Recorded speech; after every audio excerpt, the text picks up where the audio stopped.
So I'm sure quite a few of the people in the room knows me. The ones who doesn't knows me, I run an agency called SPS Affinity, which we look after Chinese marketing strategy and various. So it's been the talk of the town. China doors have opened. So where are they? Where are we going to find them? So hopefully, with my little presentation, will help you to see a little bit of the deeper meanings of how to reach out to them, what can we do, and what is the new temperament of the Chinese. So from the data of the world tourism, we've seen China is back. The Chinese domestic market is now having the first wave of what we call the revenge travel. The external is yet to heat up from the latest figure from trip.com, saying that the Chinese market will return to the heydays pre-COVID mid-2024.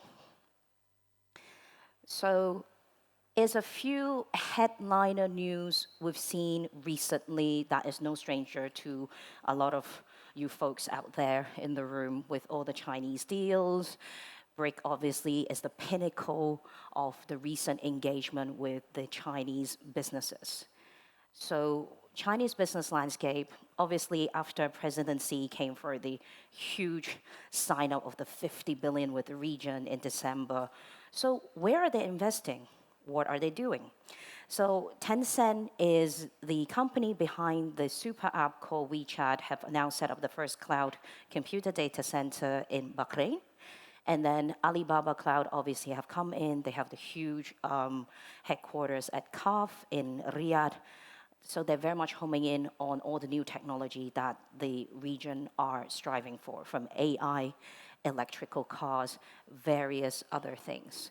And we've also seen the other infrastructure from NEOM and various others that has come into play. And from that, I need to come into the Chinese traveler preferences. So obviously, with China's doors have closed the last 3 years, China internally have strived exponentially with their technology on, well, how do we shop? AI-driven, payment, everything else. So experience matter, and experience truly matter. Because just to concisely put the size of the Chinese market, China has 23 provinces, each province averaging 280 million population. 280 million population is one whole Europe. So you can concisely think is 23 Europe rolled into one country. And this is how big the market is. And when you look at it from that extent, they have from the north next to Himalayas to down the south next to Hong Kong, which where I'm proudly from. Everyone have different GDP and everyone have different appetite for things. And that's where experience-driven is a must. They no longer just look at the shopping. They look at everything else. That's where new projects like Alula, with all the beautiful Instagrammable thing, are the new hot topic for the Chinese to want to book to go to. Digital expert. China, since post-COVID, they will be afraid to take cash off your hand. This is how crazy things are like. I had the biggest joke the other day with a friend of mine when I went to Guangzhou a month ago. If you go to the streets in Guangzhou, the beggar no longer asks you for money with the hand. They have a beautiful plaque with QR code. One is to take money from Alipay, and one is to take money from WeChat Pay. They have different code for different denomination. You want to pay me 5 dirham is this code. You want to pay me 10 dirham is this code. The other code is you want to give me whatever money you want to give me. And this is how digitally advanced we are at in China. And I cannot stress that enough to my colleagues out there is the Chinese digital has to evolve for the clients to experience your product and your property before they venture out and press the button to pay. And they are curious. Despite they don't speak the language, but they are curious. And they have the money to be curious. So this is some figures that I pull from the Chinese consumer report from the McKinsey. We can see they are still optimistic. There are still people able to spend. And the new market that we need to look at are the Chinese middle class. the Chinese middle class and what we call as well the she economy, which is the female spending. The female spending of last year, 2022, according to a report from McKinsey, they spend equal amount of the joint of France, Germany, and UK of the consumer goods. This is how big of the market is. So moving on very swiftly, just to give a little bit of context of, well, who are these Trip.com, Ctrip, Trip.com, well, who they are. They are one of the biggest Chinese online tour operators that we book everything, and I mean everything, from hotel, excursion, meals, etc. You'll find them everywhere. And they are the people who has acquired Skyscanner, and if I haven't believed it wrongly, also Booking.com. So they have evolved into a mega app. Then the next one is Fliggy, which is a subsidiary, the travel subsidiary of Alibaba. Now, this one become even more interesting because of the fact that they trunk in with Alipay, which is two of the biggest, I would say, electronic currency that we Chinese go around. We have now options of scanning our palm, scanning our phone, and everywhere to pay for everything. And without that, you wouldn't be able to survive in China. So Fliggy is another one, but they're also very interesting is because they tie in everything with also Alibaba, which I'm sure a lot of you guys use, as well as Tmall, which is their, I would say, competitor to Amazon. And that's where when you see the preference of their shopping, and then when you're a user that is also pegged to Fliggy, they're able to offer other marketing product towards their travel as well.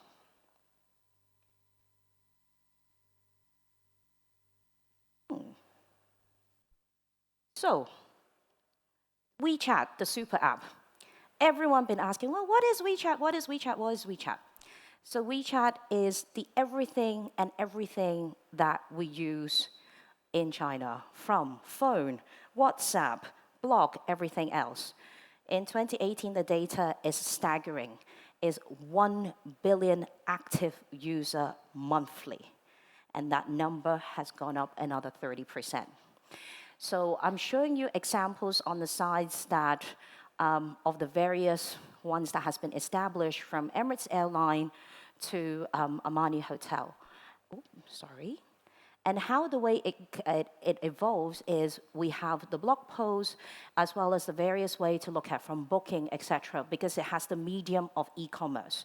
So everything done seamlessly without an effort. And this is where I keep recommending everyone, you need the WeChat in order to have the e-commerce capability for you to have a working Chinese CRM to go about. This is what we call the Chinese Instagram. Also is another very interesting app that is fully used and highly appreciated by Chinese travelers in and around to try to get information and ideas before they venture out. And Chinese is the creature that they like to go and travel. And this is the Chinese equivalent of TripAdvisor. We call them Demping. They also have something very interesting. They actually run their own Chinese equivalent of Michelin star. We call it the Black Pearl. And this is where a lot of Chinese people would compare, well, where to eat, how else to eat, what to do. They cross-reference all these different major Chinese social media platforms in order for them to know how and what they do at the destination. So this is where we're at. The spend. We all wanted to know, well, how much is the Chinese people going to spend? What is the age group? Obviously, the high net worth, the ultra high net worth, as well as the 45 to the 65, I'll call them the golden darlings, all have great disposable income. They love to go travel because they don't have to deal with no grandkids, no kids no more, so those money are there for them to go party, as I would refer it that way. And they genuinely have now been more evolved, no longer just holidays here and there, but they do genuinely have a good time. And this is some of the figures that I like to share. Food is an essential part of it. They want to eat good food, and it's within our Chinese veins to have the good food. And these are some of the emerging themes and activities that we see them traveling here for. So it's very self-explanatory, and I think this is where my session finishes. Thank you, thank you, thank you. If you need to find me, you know where to find me. May I bring on my partner in crime, Irina, to explain to you, explore the Russian and the various market. Thank you, Peggy. Good afternoon, everyone. Now is my turn to set the light on another crucial demographic here in the UAE. Russian, Ukrainian, Kazakhi, Uzbeki travelers and new residents, and of course those are very different nationalities, characters, identities, but for the purpose of this presentation, we're going to talk about all of them simply because their habits and the tastes when it comes to dining out are very much similar. So how do you cater to this audience? How do you attract them? A few words about myself, few facts. I'm 17 years in the industry, 9 years in consultancy, 500 plus projects across 12 countries, and since 2 years ago here in the Middle East. So what's the data? What's the statistics? And guess what? The numbers are astonishing. We were actually shocked with my team putting those figures together. Starting from November this year, there will be over 1,000 flights per week between Russia and the UAE. And if you add flights from Kazakhstan, Uzbekistan, and a couple of other countries, that would be possibly around 1,200 flights per week, which is so much greater than most of the other major markets. Let's say there are about 450 to 750 flights between UK and the UAE per week. Great difference. And the UAE has become the #1 outbound destination for Russian tourists to travel, leaving Turkey behind, which has historically been the #1 destination. The Russian tourists experienced 99% growth year on year here in the UAE and have become the top second source market for visitors to Dubai. But also, interesting fact that compared to the average length of stay of a tourist, the Russians are staying here twice as long, 4 to 5 nights.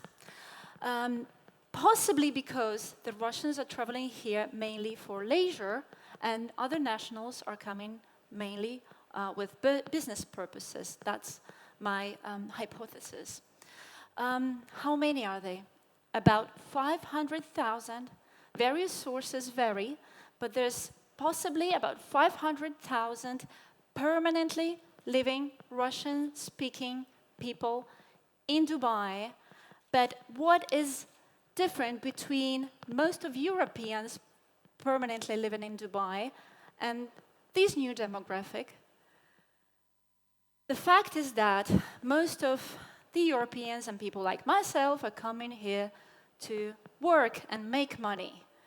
These people are primarily here to spend money, investing in property, opening new businesses, shopping, going on holiday, eating out at the restaurants. They are not senior managers, they're not top managers, they are spending money here. How does it compare to the UK community? Well, it's kind of double. According to various sources, there's about 240,000 UK nationals permanently living in Dubai. That gives you possibly the clue how does it compare. And to mention just one, the wealthiest person in the UAE, the wealthiest resident in the UAE, is Pavel Durov, a founder of the messaging app Telegram. Russians invest in real estate, #1 investor in real estate amongst non-resident buyers. The real estate blog has over 40,000 subscribers. And guess what? This blog also tells them about restaurants, because that's something that people voted for. The founder of this blog just asked, what do you want me to talk about? And they said, yeah, talk about restaurants. How about the restaurants? What are the numbers here? The top blog about restaurants in Dubai, in Russian-speaking community, has 22,000 followers, compared to the same blog having 200,000 followers in Moscow. Even their own blog in St. Petersburg, a 5-6 million population city, is smaller than the one in Dubai.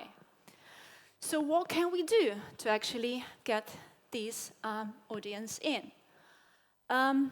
First of all, think about collaborating with famous restaurant groups and brands. To mention a few, White Rabbit Group, a premium fine dining group from Moscow, Novikov Group, upper casual and premium restaurants, very famous as well. The top group from Kazakhstan is called ABR Group, really super high quality, super driven people, just love them.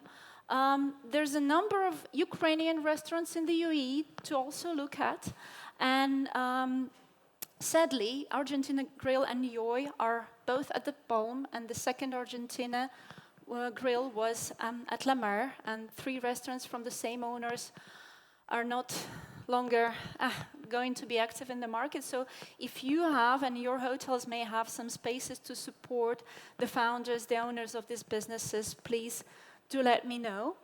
There's a number of great Ukrainian brands to actually look at in Kiev, Lvov, and other cities, and they're expanding internationally despite everything. There's a lot of really amazing chefs to collaborate with. The number 1 chef in the Russian-speaking market is, of course, Vladimir Muhin. He's looking after 3 restaurants with Michelin stars, and their group, White Rabbit, has just opened their immersive restaurant Krasota in Dubai a few months ago. Ivan and Sergei Berezutsky, the twin chefs, amazing guys, amazing people, 2 Michelin stars, 1 green star. Rumors say they may be opening in Dubai very soon as well, but it's real time to start partnering, collaborating with them. Yuri Kovrizhenko, the ambassador of Ukrainian cuisine, he permanently lives in London, but he's very, very active in the community, just showing his culture. He runs a cafe in London, a bistro, neo-bistro of Ukrainian cuisine.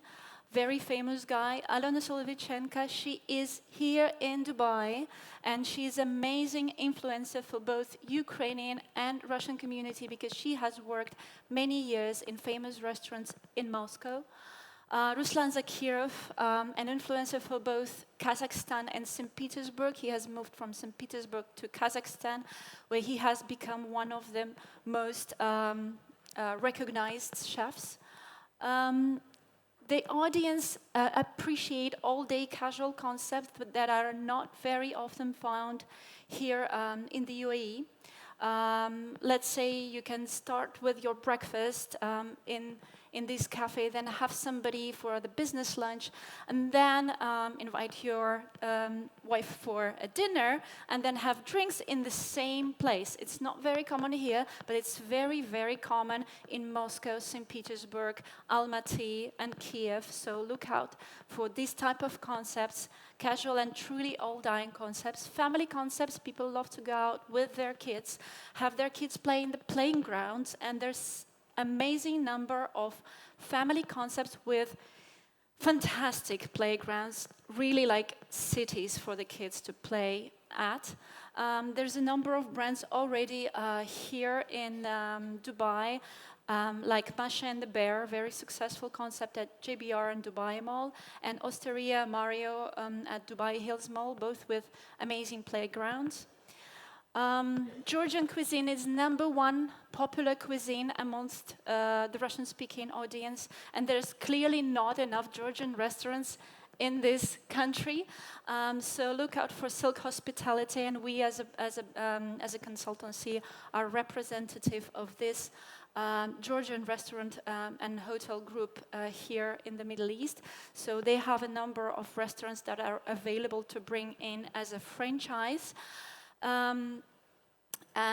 What else? Take wine bars seriously, because wine bars are a very, very popular niche in the post-Soviet countries, and there's clearly not enough of them in here.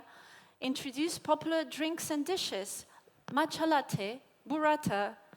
They're in every restaurant in Moscow, St. Petersburg, Kiev, just because people love them so much, and is not so much here in the menus in Dubai. Introduce traditional dishes in room service. Sirniki, borscht, pelmeni are the dishes that are really not that difficult to make, but they can become amazing bestsellers because those are just comfort dishes. Everybody loves it.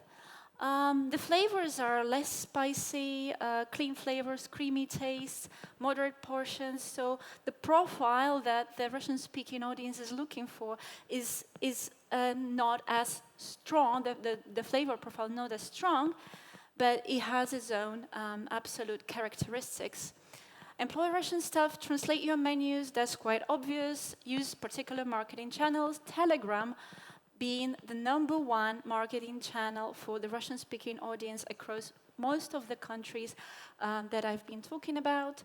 Translate your website. Of course, you can use aggregators, specific Russian-oriented aggregators like Yalamart in Dubai, for example, and talk to native advisors and PR agencies. Thank you so much. Here's my data.